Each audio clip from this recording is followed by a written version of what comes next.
우리의 삶 속에서 우리가 가장 많이 사용하는 단어를 꼽으라고 한다면 그 중에 하나가 사랑이라는 단어일 것입니다. 우리가 영화를 봐도 또 노래를 불러도 그리고 소설을 보고 그 어디를 봐도 사랑이라는 말은 거의 빠지지 않습니다. 아마 사랑이라는 단어가 빠진 우리의 삶은 상상하기가 어렵죠. 여러분, 그 이유가 무엇일까요? 그것은 하나님께서 우리를 창조하실 때에 사랑하며 사는 존재로 우리를 창조하셨기 때문입니다. 마태복음 22장 37절부터 보면은 예수님께서 이렇게 말씀하시죠. 내 마음을 다하고 목숨을 다하고 뜻을 다하여 주 너의 하나님을 사랑하라 하셨으니 이것이 크고 첫째 되는 계명이요 둘째도 그와 같으니 내 이웃을 내 자신같이 사랑하라. 그러니까 하나님께서 우리에게 요구하신 가장 중요한 명령은 사랑하는 것입니다. 또 고린도전서 13장 13절에 보면은 믿음, 소망, 사랑 이 세 가지는 항상 있을 것인데 그 중에 제일은 사랑이라. 그래서 이 세상에서 가장 소중한 것이 사랑이다라고 말씀하고 있습니다. 여러분, 사랑이 가장 소중하다는 사실을 알고 계시죠? 네. 여러분 가족을 사랑해야 되는 것, 또 여러분 옆에 있는 성도들을 사랑해야 되는 것, 또 이웃들을 사랑해야 되는 것 여러분 잘 알고 계실 것입니다. 근데 주님께서는 오늘 본문을 통해서 우리에게 더 놀라운 말씀을 하고 계십니다. 44절을 보면은 나는 너희에게 이르노니 너희 원수를 사랑하며 너희 박해하는 자를 위하여 기도하라. 가족을 사랑하고 성도들을 사랑하고 이웃을 사랑하고 그 정도까지는 우리가 그래도 받아들일 수 있는데 원수를 사랑하라고 말씀하고 있습니다. 부부 사이가 좋지 않아서 늘 싸우고 대화도 없고 그러던 아내가 어느 날 주일날 이제 교회를 갔다 오더니 남편에게 갑자기 잘하는 거예요. 남편이 아내에게 묻습니다. 오늘 목사님이 뭐라고 설교했어? 남편에게 복종하라고 설교했어? 그랬더니 이 아내가 이야기하기를 아니 원수를 사랑하라고 했어. 여러분, 원수를 사랑하시기 바랍니다. 그런데 바리새인과 서기관들은 어떻게 가르쳤냐면은 43절을 보니까 내 이웃을 사랑하고 내 원수를 미워하라 하였다는 것을 너희가 들었으나, 이웃은 사랑하고 원수는 미워하라 이렇게 가르치고 있어요. 근데 사실 성경 어디에도 원수를 미워하라는 말씀이 없습니다. 오전에도 살펴보았지만 레위기 19장 18절 말씀을 보면은 원수를 갚지 말며 그랬어요. 원수를 갚지 말아라. 동포를 원망하지 말아라. 내 이웃 사랑하기를 내 자신과 같이 사랑하라. 그러니까 이웃을 사랑하는 말씀뿐만 아니라 원수를 갚지 말아라. 원수까지도 미워하지 말아라 라고 말씀하고 있죠. 그러면서 주님께서는 이웃은 사랑하고 원수는 미워하는 그 정도의 사랑은 세리들도 한다. 이방인들도 한다. 46절 말씀 시작. 너희가 너희를 사랑하는 자를 사랑하면 무슨 상이 있으리요? 세리도 이같이 아니하느냐? 또 너희가 너희 형제에게만 무난하면 남보다 더하는 것이 무엇이냐? 이방인들도 이같이 아니하느냐? 여러분은 하나님 나라 백성이에요. 하나님 나라, 천국 백성이에요. 여러분, 세상 사람과 다르다는 걸 기억하세요. 여러분, 세상 사람과 다르게 사셔야 됩니다. 사랑할 때도 다르게 사랑하셔야 돼요. 세상 사람들은 이웃만 사랑합니다. 그러나 여러분은 원수까지 사랑하셔야 돼요. 흔히 우리는 이렇게 이야기해요. 너가 나를 사랑하니까 나도 너를 사랑한다. 너가 나를 미워하니까 나도 너를 미워한다. 이것은 상호성 사랑이에요. 대가성의 사랑이에요. 세상 사람들은 이것이 정당해요. 이것이 합리적이에요. 그런데 이것은 참된 사랑이 아닌 것입니다. 여러분, 이런 사람들은 심리적으로 철저하게 종속되어 있어요. 남에게 끌려가는 거예요. 남이 나를 사랑하면 나도 그 사람을 사랑하고, 그 사람이 나를 미워하면 나도 그 사람을 미워하고, 그러니까 상대방의 행동에 따라서 내가 종속되어서 계속 끌려가게 되어지는 것이죠. 여러분은 하나님 나라 백성입니다. 여러분, 하나님의 자녀입니다. 여러분은 종이 아니고 자유인이라는 것을 기억하세요. 여러분, 끌려다니는 사람 되지 마세요. 하나님 여러분 창조하시면서 가장 처음 하신 명령이 다스리라고 말씀하셨어요. 여러분, 이 세상에서 왕 같은 다스리는 자가 되셔야 됩니다. 다른 사람, 다른 환경, 또 자기 감정 이것에 끌려다니는 그런 삶을 살지 마시고 내가 결정하는 자기 주도적인 그런 삶을 사시기 바랍니다. 그가 나를 사랑하든지 사랑하지 않든지 나는 그를 사랑하는, 원수까지 사랑하는 그런 사람을 사시기 바랍니다. 자, 내 원수를 사랑하라고 했어요. 내 원수, 이것은 이 주관적인 원수의 개념이죠. 내게 원수예요. 내 문제의 원수예요. 내 사업의 원수예요. 그러니까 내가 기준이고 나를 중심으로 해서 원수인, 내 판단에 따라서 원수가 되어지는 것이죠. 근데 우리는 이 주관적인 게 아니고 객관적인 이해가 필요합니다. 내게는 원수인데 그 사람이 다른 사람에게는 사랑받는 사람이 될 수 있어요. 이 사람이 내게는 나쁜 사람인데 다른 사람에게는 좋은 사람일 수 있어요. 무엇보다도 내게는 원수이지만 하나님께는 소중한 사람일 수 있다는 것을 우리는 기억해야 합니다. 자, 탕자가 아버지를 떠나서 화랑방탕하게 살다가 재산을 다 탕진하고 아버지께 돌아와요. 그때 그 형이 이 동생이 돌아온 것을 굉장히 못마땅하게 생각합니다. 자, 형이 생각할 때 동생은 아버지의 재산의 3분의 1을 가지고 나갔어요. 그리고 다 화랑방탕해서 쓰고 탕진하고 이제 거지가 돼서 돌아왔어요. 이 동생이 이제 아들이 되어지면 또 아버지에게 남겨있는 재산, 아버지가 돌아가실 때 또 그걸 나누어 가져야 돼요. 여러 가지로 자기에게 손해를 입히니까 아주 보기 싫은 왼수 같은 동생이죠. 그래서 아버지에게 이야기해요. 아버지의 재산을 창녀와 함께 탕진해버린 이 원수 같은 아들을 왜 받아주십니까? 근데 아버지가 이야기해요. 내 아들이 죽었다가 살아났고 잃었다가 얻었다. 자, 형의 입장에서 보면은 아주 나쁜 원수 같은데 아버지의 입장에서는 아니에요. 내 아들이에요. 잃어버렸다가 다시 찾은 아들이에요. 나아갔지만 계속해서 잊지 못하고 기다리던 아들이라는 것이죠. 여러분, 지금 여러분의 원수가 나와의 관계에서는 원수이지만 하나님 보실 때는 그 사람도 하나님의 사랑을 받는 하나님의 자녀일 수 있다는 것을 기억하세요. 여러분, 하나님 나라 백성입니다. 하나님의 자녀입니다. 여러분, 이 땅에서도 하나님 나라, 천국 삶을 사셔야 되고 죽어서 저 천국 가면은 여러분 그 사람과 영원히, 지금 여러분이 여기서 원수이고 미워하고 그랬던 그 사람과 천국에서 영원히 살아야 된다는 것을 기억하시기 바랍니다. 특별히 우리는 내가 하나님께 원수 되었던 자라는 것을 기억해야 돼요. 자, 로마서 5장 10절 말씀 시작. 곧 우리가 원수 되었을 때에 그의 아들의 죽으심으로 말미암아 하나님과 화목하게 되었은즉. 자, 우리가 원수였을 때에 하나님께서 원수인 나를 오전에 말씀하신 것 드린 것처럼 그렇게 보복하지 아니하고 오히려 사랑하시고 자기 아들을 내어주시고, 예수님께서는 원수인 나를 대신해서 십자가 못 박혀서 죽으시고 부활하셨단 말이에요. 여러분, 지금도 우리가 예수 믿고 구원받았지만 지난 한 주간만 생각해 보세요. 하나님 앞에서 잘못한 것이 얼마나 많습니까? 하나님의 말씀대로 살지 않고 지난 한 주간도, 지난 주일날 하나님께서 은혜를 그렇게 주셨는데 그 은혜 받아가지고 또 세상에 나가서 아버지 없이 허랑방탕하게 그렇게 살다가 또 주일날 오지 않았습니까? 자, 부모가 자녀를 키울 때에 자녀가 너무 속을 썩이니까 이 왼수 같은 놈 그렇게 하는데, 여러분 어찌 보면 지금 저와 여러분이 하나님 보시기에 왼수 같은 그런 자식일 수 있어요. 그런데 하나님은 계속해서 우리를 사랑하고 계셔요. 여러분, 지금 여러분이 아버지 하나님께 받는 사랑이 원수까지 사랑하는 그런 사랑을 받고 있다는 것을 기억하셔야 됩니다. 자, 아버지께서 원수까지 사랑하는 그 사랑을 내게 베푸셨어요. 내가 아버지께 그 사랑을 받았어요. 그러니까 여러분도 이제는 그 사랑을 하셔야 되는 것이죠. 여러분, 이 자리에서 설교를 들을 때는 아멘을 쉽게 할 수 있는데 살다 보면 그게 쉽지가 않아요. 어떻게 나를 사랑하는 것도 어렵고 이웃을 사랑하는 것도 어렵고 남편, 아내, 정말 사랑해야 될 사람을 사랑하는 것도 어려운데 어떻게 원수까지 사랑할 수 있습니까? 여러분, 내 힘으로는 사랑할 수 없어요. 내 힘으로는 내 자식도 사랑할 수 없어요.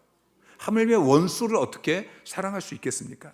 여러분, 원수를 사랑할 수 있는 힘, 그것은 기도할 때 나오는 것입니다. 자, 그래서 44절에 너희 원수를 사랑하며, 자, 예배 시간에 나가면은 다시 못 들어옵니다. 오전에 보니까 너무 막 왔다 갔다 오순하던데, 예배 시간에 혹시 나가셔야 될 분들은 나가셨다가 위로 올라가셔서 위에서 예배 드리시기 바랍니다.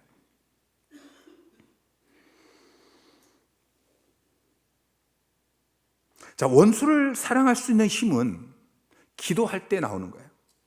그래서 44절에 보면은 너희 원수를 사랑하며 너희 박해하는 자를 위하여 기도하라 라고 말씀하시죠. 여러분, 원수를 위해서 기도하시기 바랍니다. 우리가 한 번, 두 번 기도할 때는 잘 모르는데요, 그 사람을 위해서 적어도 한 달 그렇게 기도하면은 더 이상 그 사람이 밉지 않습니다. 더 이상 원수 같지가 않아요. 한동안 자녀들이 무척 속을 썩인 적이 있었습니다. 자녀들이 왼수예요. 저만 그런 거 아니죠? 자녀들이 왼수 같을 때가 있잖아요. 너무 힘들어서 하나님 앞에 기도해요. 하나님, 너무 힘들어요. 자녀를 좀 변화시켜 주세요. 처음에는 그렇게 기도해요. 근데 기도하다 보면 기도가 바뀌어요. 하나님, 내가 문제예요. 내가 자녀를 잘못 양육했어요. 자녀에게 사랑을 못 베풀었어요. 내가 자녀를 위해 기도하지 못했어요. 하나님, 나를 변화시켜 주세요. 내가 자녀를 사랑하게 해주세요. 오래 참게 해주세요. 근데 그 다음 날 또 속을 썩입니다. 문제를 일으킵니다. 지가 잘못해놓고 화내고 집을 나가버립니다. 그전 같으면 막 속에서 화가 나죠. 쫓아가서 붙잡고 막 야단치고 그럴 건데, 그날은 화가 나지 않습니다. 그냥 오래 참으려고 내 속에서 막 분을 사귀고 있는 것이 아니고 그냥 평안한 가운데 참아지는 거예요. 여러분, 그게 기도의 힘입니다.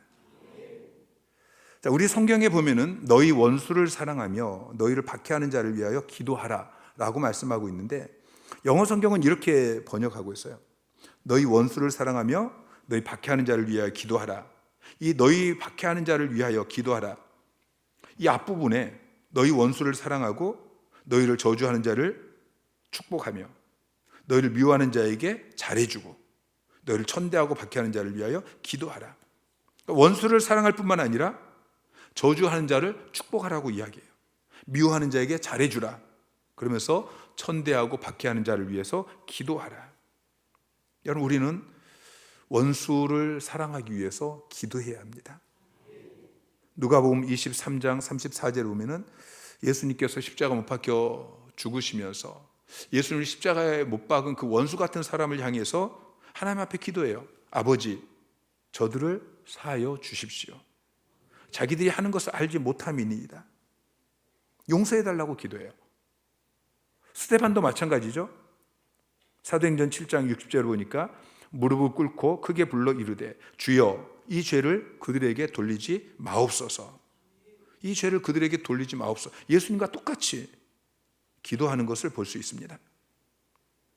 바울은 로마서 12장 14절에 오늘 본문과 같은 말씀을 하고 있죠. 너희를 박해하는 자를 축복하라. 축복하고 저주하지 말라. 박해하는 자를 축복하라고 이야기하고, 저주하지 말아라, 축복해라. 원수를 사랑해서 원수를 친구로 만드는 이 더 성숙하고 더 발전된 인간관계를 가져야 된다라고 말씀하고 있는 것입니다.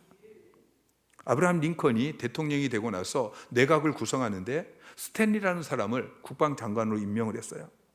참모들이 깜짝 놀라서, 아니 어떻게 스탠리 같은 사람을 국방장관으로 세울 수 있습니까?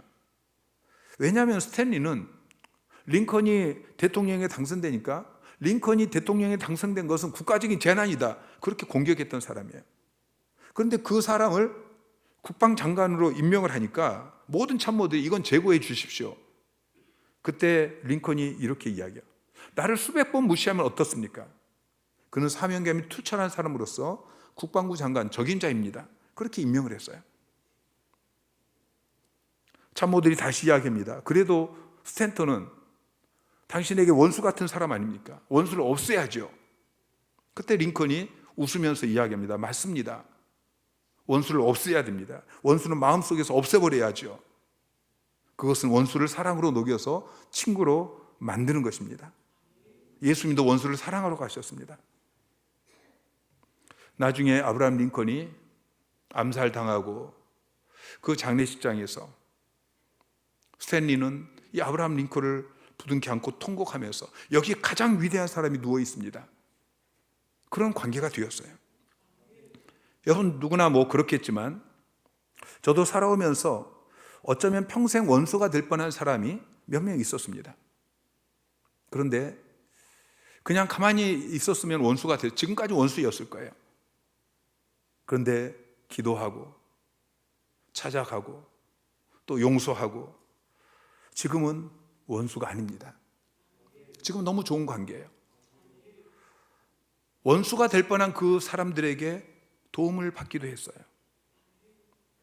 여러분, 나를 저주하는 자를 내가 축복할 때에 결국은 내가 축복을 받게 되어집니다. 자, 45절 말씀을 보면은 이같이 한즉 하늘에 계신 너희 아버지의 아들이 되리니. 자, 이 말씀은 원수를 사랑하는 것이 하나님의 아들의 모습이다라는 거예요. 너희가 원수까지 사랑할 때 그때 너희가 이제는 하나님의 아들이 된다라고 말씀하시죠. 성경에 보면은 야고보와 요한을 우레의 아들이라고 불러요. 왜냐하면은 성격이 막 급해가지고 마치 우레처럼 급하고 불같아서 우레의 아들이라고 불렀어요. 그런데 요셉을 향해서는 바나바라고 부릅니다. 바나바는 위로의 아들, 그런 의미예요. 자, 바울은 데살로니가전서 5장 5절에서 너희는 다 빛의 아들이요 낫의 아들이라고 합니다. 여러분, 우레의 아들이 아니고 위로의 아들이 되어지고 빛의 아들이 되어지고 낫의 아들로 그렇게 불려지기를 주님의 이름으로 축원합니다. 그런데 오늘 본문은 우리가 원수를 사랑함으로써 원수까지 사랑하신 그 하나님을 본받을 때에 우리가 하나님의 아들, 우레의 아들이 아니고 위로의 아들이 아니고 하나님의 아들이라고 불리게 된다고 말하고 있습니다. 우리는 이미 예수 믿고 구원받았습니다. 우리는 이미 하나님의 아들입니다. 여러분, 거듭난 처음 모습 그대로 잊지 마시고 자라나시기 바랍니다. 여러분, 신앙이 성장한다는 것은 다른 게 아닙니다. 성경 지식을 많이 알고 또 종교인으로서 처세술을 잘하고, 여러분, 그게 아니고 하나님을 닮은 사람, 예수님을 닮은 사람, 그렇게 변화되어지는 것, 이게 신앙이 성장하는 것입니다. 우리 교회는 새가족들이 교회 나오면 변합니다. 얼굴 표정부터 밝아집니다. 세상 가치에 사로잡혀서 그냥 명품 쇼핑하고 그러던 분들이 이제 가치관이 바뀌어져서 교회를 섬기고 또 전도서 그룹을 섬기고 그러기 위해서 직장도 그만두고 또 교회 옆으로 이사 오기도 하고 자기 집을 리모델링하고 그렇습니다. 도덕적인 변화가 일어납니다. 그냥 내 멋대로 법도 지키지 않고 그렇게 살던 사람들이 법을 지키려고 애를 씁니다.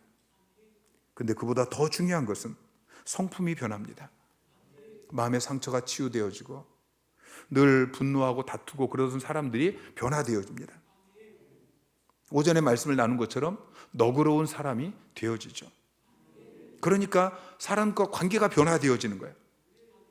용서하지 못했던 아버지를 용서하고 어머니를 용서하고 남편을 용서하고 아내를 용서하고 별거 했던 부부 관계가 몇 달 되지 않아서 회복되고, 하나님 사랑, 이웃 사랑, 하나님께서 우리에게 명령하신 가장 중요한 하나님 사랑, 이웃 사랑, 어느 사람하고도 좋은 관계를 누리는 그런 사람으로 변화되는 것입니다. 성장하는 것입니다. 여러분, 성품의 변화가 없다면 여전히 교회를 나온 지 1년 되고 5년 되고 10년이 되어졌는데 여전히 사람들과 좋은 관계를 갖지 못하고 있다면, 예수 믿기 전이나 예수 믿은 후나 교회 나오기 전이나 교회 나온 후나 남편과 여전히 관계가 같다면,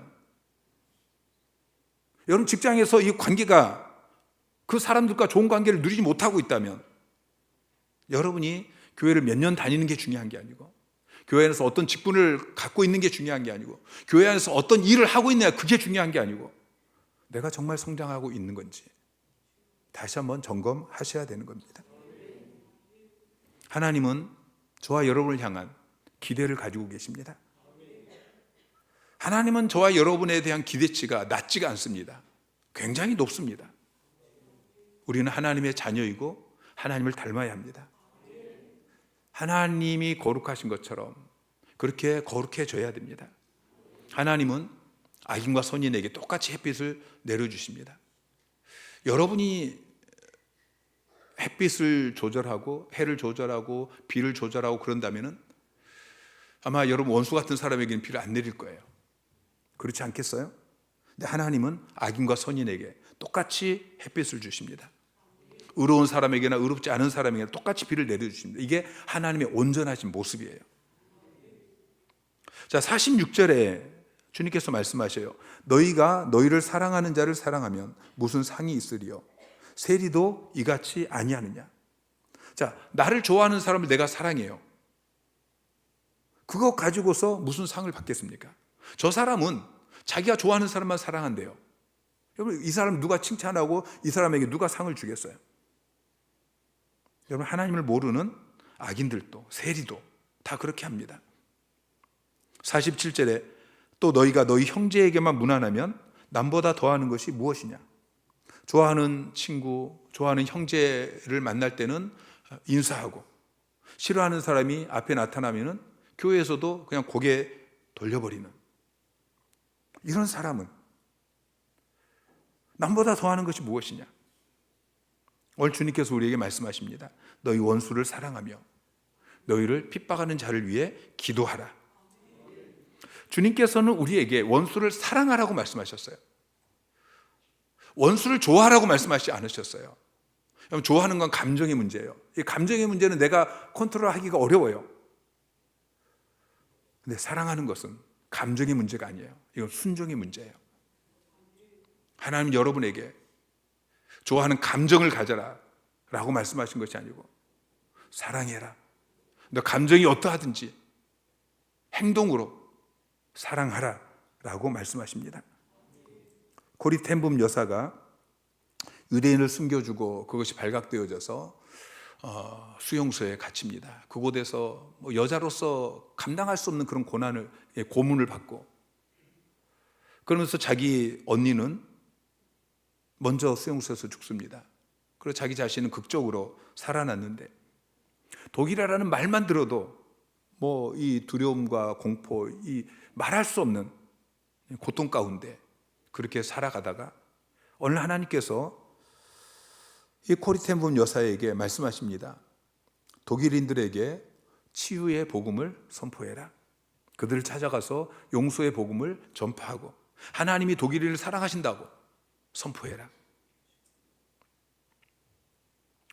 그래서 하나님 말씀에 순종해서 독일로 건너가서 집회를 엽니다. 그러니까 수많은 독일인들이 와서 이 치유의 복음을 받아들입니다. 그런데 어느 날 줄지어 있는 그 인파 속에서 자기에게 씻을 수 없는 상처를 주었던 그 간수, 자기 언니를 죽게 하고 자기에게 말할 수 없는 고문을 하고 그랬던 그 수용소의 간수를 발견하게 되어집니다. 그 사람을 보는 순간 피가 거꾸로 솟구치는 것 같은, 하나님 저 사람만큼은 내가 용서할 수 없습니다. 근데 하나님께서 큰 소리로 고리템붐 여사에게 용서해라. 아니요, 나는 저 사람은 결코 용서할 수 없습니다. 아니야, 용서해라. 그 간수는 아무것도 모른 채 점점 다가오고 있고, 그때 주님께서 이렇게 말씀하십니다. 코리야, 나는 너에게 용서할 마음이 있는지 없는지를 묻는 것이 아니다. 용서해라. 이것은 나의 명령이다. 마침내 코리 여사가 그 다가오는 간수를 손을 내밀어서 끌어안고, 그리고 정말 마음속에서는 이 좋아하는 감정이 아니에요. 마음속에는 용서할 마음이 전혀 아니에요. 그럼에도 불구하고 의지적으로 하나님이 당신을 사랑하십니다. 나는 당신을 용서합니다. 그렇게 말을 토해내는 순간에 놀랍게 그녀의 마음속에 정말 하나님의 용서가 심겨졌어요. 그 원수 같은 이 사람을 사랑할 수 있는 그 마음, 하나님께서 주신 것입니다. 하나님께서 저와 여러분에게 명령하십니다. 원수를 사랑하라고 명령하십니다. 여러분, 불가능할 것 같지만 우리가 순종할 때 하나님께서 역사하십니다. 어떤 사람이 독립운동을 하다가 감옥에 갇혔습니다. 감옥 안에 살 일이 없습니다. 그래서 방 안에 그냥 둘러보다가 벽 틈에 종이 한 장이 끼워져 있는 것을 발견해요. 그래서 그것을 꺼내서 보니까 오늘 44절 말씀이 기록되어 있었어요. 나는 너희에게 이르노니 너희 원수를 사랑하며 너희를 박해하는 자를 위하여 기도하라. 그 사람은 말도 안 되는 소리다 비웃어버리고 그것을 다시 접어서 꼽아놨습니다. 근데 그 다음 날도 감옥에서 할 일이 없으니까 돌다가 그걸 다시 꺼내서 읽습니다. 그럼 말도 안 된다. 그걸 다시 접어서 집어넣습니다. 그 다음 날도 할 일이 없으니까 또 그것을 빼서 읽다가 갑자기 이런 생각이 들었습니다. 만일 누군가가 원수를 사랑한다면 어떤 일이 일어날까? 아마 세상이 바뀔 것이다. 그래서 그분이 크리스천이 되어집니다. 월남 이상재 선생님 이야기입니다. 여러분, 예수님의 말 한마디라도 우리가 귀담아 들을 때 우리의 삶이 변화되어집니다. 하나님의 말씀을 따르는 것이 여러분의 생각과 여러분의 감정을 따르는 것보다 훨씬 낫다는 것을 기억하십시오. 여러분, 사랑이 가장 소중합니다. 하나님 우리에게 사랑이 가장 중요하다라고 말씀하시고 사랑하라고 말씀하셨습니다. 하나님을 사랑하십시오. 여러분의 마음을 다해서, 뜻을 다해서, 목숨을 다해서 하나님을 사랑하십시오. 그리고 하나님만 사랑하지 마시고 이웃도 사랑하십시오. 이웃을 사랑할 뿐만 아니라 원수까지 사랑하십시오. 애를 쓰시기 바랍니다. 사랑하려고 애를 쓰십시오. 명령하셨기 때문에 그 명령에 순종하려고 애를 쓰십시오. 그런데 내 힘으로 안 되기 때문에 그를 위해서 기도하십시오. 축복하며 기도하십시오. 하나님 아버지의 온전하심 같이 온전한 여러분이 되시기를 주님의 이름으로 축원합니다.